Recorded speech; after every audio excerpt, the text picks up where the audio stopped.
Jadhav sir मागे मागे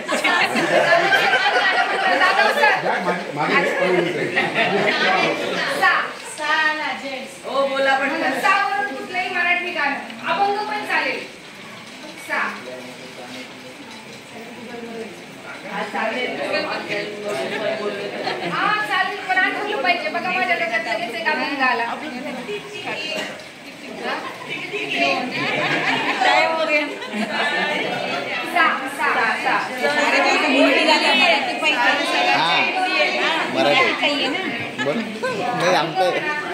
बघा मॅडमला पण येते सुंदर गाणं आहे. अश्विनी भागाचे अश्विनी भागाचा चित्रपट तुम्ही पाहिला असेल तर आपल्याला बालगीत पण चालेल, कविता पण चालेल. तुझ्या मेंदूला